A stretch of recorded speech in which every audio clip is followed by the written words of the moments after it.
Tendance Institut présente une série de débats sur le thème « Pourquoi voter ?» C'est une question pour quelqu'un comme moi, parce que c'est une question qui, normalement, appelle une réponse sociopolitique. Donc, je pense qu'il ne faut pas me poser cette question-là. Mais moi, je me la pose, parfois, cette question, quand je regarde le discours des hommes politiques, quand je fais mon métier, c'est-à-dire j'écoute ce qu'ils racontent, et j'ai l'impression qu'eux-mêmes ont répondu de manière très négative à cette question, de manière très découragée, en se disant « ben non, finalement, les gens ne s'intéressent plus à la politique, au sens plus comme avant. » Un peu comme ils diraient « qui, aujourd'hui, je sais pas moi, lit du Jacques Ellul ?» ou qui sait encore très bien qui est Mendès France. Je dis « ben non, alors je vais faire un peu autrement », se dit l'homme politique. Alors il se dit une chose que vous avez tous remarqué, pas besoin d'être grand sémiologue pour le voir. Il s'intéresse à une problématique qui n'est pas celle des citoyens, mais qui les intéresse fortement. Et cette problématique, c'est la question de l'incarnation. Vous avez remarqué cette expression qui revient beaucoup dans le vocabulaire des hommes et des femmes politiques. Je veux incarner des valeurs, le projet que j'incarne, il faut incarner la France. Alors moi, je m'interroge évidemment sur ce mot parce qu'il est merveilleux. C'est un mot très beau, le mot qui porte la chair, la pulpe de l'homme. Mot connoté, évidemment, parce que pour nous, l'incarnation, à part le Christ, ça s'est jamais passé. Et alors parfois, on a eu, en 2007, des rêves, appelons-les christo-narcissiques. Vous vous souvenez, des candidats qui, à la fin, nous faisaient des discours de type évangéliste, aimez-moi les uns les autres. Il y a une partie folklorique à ça, à ce désir d'incarnation, mais il y a une partie qui est plus grave, c'est ça que je vais essayer d'exposer, qui consiste à se tromper de posture de langage. Alors je ne veux pas incriminer les politiques, ils sont comme ça parce qu'on ne les aide pas. Personne ne les aide à avoir des concepts qui opèrent sur le réel aujourd'hui. Donc ils sont obligés de se colter cette question de l'incarnation. Et je crois que ça les amène à faire quelque chose qui ne les sert pas du tout, se prendre un peu pour un Christ, dire à la France, par exemple, lève-toi et marche. Ça a pu fonctionner en 2007, je pense que c'est ça qui a fonctionné en partie.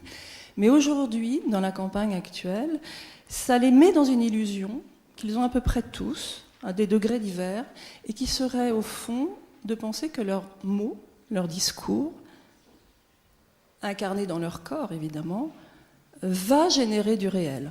La question qui est derrière nous, pourquoi voter ? J'ai imaginé cette nuit à 4 heures, quand l'église sonnait les 4 coups, puis à 5 heures, les 5 coups. Donc là, vous voyez, j'ai eu une espèce de vision en disant, imaginons qu'un matin, un beau matin, le ministre de l'Intérieur actuel, par des moyens qui lui sont propres, enfin, si j'ose dire, grande écoute généralisée ou sondage, s'aperçoivent que, effectivement, le corps électoral français est un peu malade et qui souffre un peu de paresse, de manque d'appétence, et qu'en gros, aux prochaines élections, le taux d'abstention va être très important. Donc j'ai imaginé que le ministre en question allait voir des agences de publicité en leur disant il faudrait faire quelque chose, il faudrait faire une campagne d'intérêt national, d'intérêt général, pour faire en sorte qu'aux prochaines élections, le taux d'abstention soit en chute libre et que, effectivement, beaucoup de citoyens français reprennent le chemin des urnes et ne viennent pas grossir, comme on dit, les rangs des pêcheurs à la ligne ou des électeurs du dimanche, si j'ose dire encore. Et donc, imaginons qu'il nous pose cette question et qu'on soit là à essayer de développer une campagne pour améliorer le taux de participation aux prochaines élections.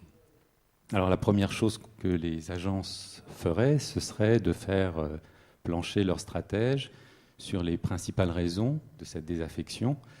Et on trouverait évidemment très vite l'idée que parmi tous les candidats, tout le monde se ressemble, un pour tous, tous pourris, bonnet blanc, blanc bonnet, et que c'est cette indifférenciation qui probablement conduit à l'indifférence et à l'abstention. Je ne sais pas si je ne suis pas assez moderne ou si je suis trop vieux pour essayer d'intégrer... Vous êtes crypto-moderne. Si je suis pour essayer d'intégrer que le vote, ce soit plus la solution. Je suis trop ancré dans cette idée que voter est le premier acte et le plus important. J'ai grandi, pas seulement parce que mes parents étaient engagés, mais j'ai grandi dans cette approche, dans cette conviction, et je n'en démords toujours pas aujourd'hui, parce que je ne vois pas d'autre alternative dans un pays démocratique.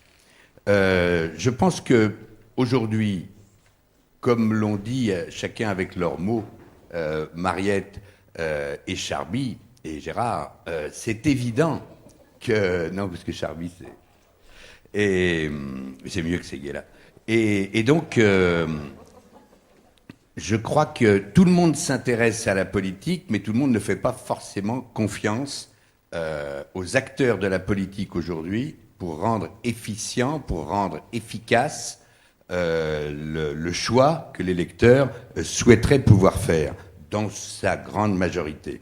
Et c'est pas la crise profonde, la crise à la fois politique, et Éric Le Boucher l'analyserait mieux que moi, mais sans doute un peu systémique, qu'on commence à vivre et qu'on n'a pas fini de vivre, qui va changer les choses. Les gens voient bien qu'il est de plus en plus difficile pour l'acteur politique d'un pays, d'autant qu'on ne peut pas dire qu'il y ait pléthore d'énormes leaders, de figures tutélaires, de figures historiques. Vos propos n'engagent que vous. Moi, je ne veux pas finir en prison. Non, mais sérieusement, comparé, c'était pas mieux avant, mais les circonstances, même dramatiques, ne montrent pas de grands acteurs ou même de grands conseillers de grands acteurs ou d'acteurs de pays importants qui leur permettent d'avancer ou qui leur donnent quelques débuts de solutions.